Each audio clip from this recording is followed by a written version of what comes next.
Safeguarding elections continues to be a main priority for House Republicans, with multiple pieces of legislation aimed at tightening voting rules and preventing voter fraud.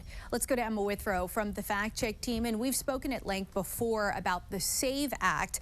Compare that to the Make Elections Great Again Act. Yeah, so the SAVE Act their main focus really is requiring proof of citizenship to register to vote in federal elections. So it also requires mail-in applicants to prove they're citizens in person, and then forces states to make sure only citizens register in general. The Make Elections Great Again Act is a much wider overhaul of federal voting rules. So it has the citizenship proof aspect like the SAVE Act, but it also layers national voter ID requirements, systemic voter list purge mandates, and then broader changes to just registration law in general. Can you get into the specifics of that? Because I know that critics have pointed out, they're saying that it's too much federal overreach.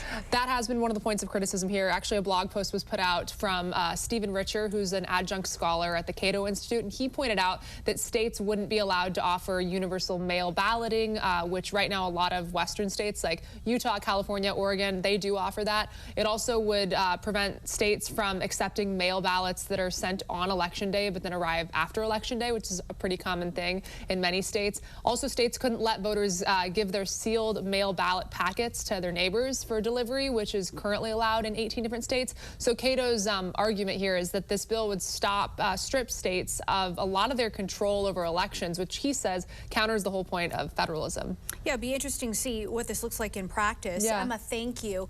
For more on this Fact Check team topic, Emma's going to join us to break down how often non-citizen voting happens and in which states it happens the most. The House GOP held a hearing today on the SAVE Act, which would reform elections by requiring voter ID for voting in elections. And it works to require states to verify citizenship during voter registration in our state and federal elections. Let's go to Emma Withrow from the Fact Check team. So to start, isn't this already, established by law? Yeah, so it's laid out in the Constitution, and then there's also a federal law that was passed in 1996 that explicitly says non-citizens can't vote in federal elections. But House GOP members like Chairman Steil, they want this to get even more specific. So how often is non-citizen voting taking place? And also, how would something like that be tracked, if at all? So it varies state by state, which is normal.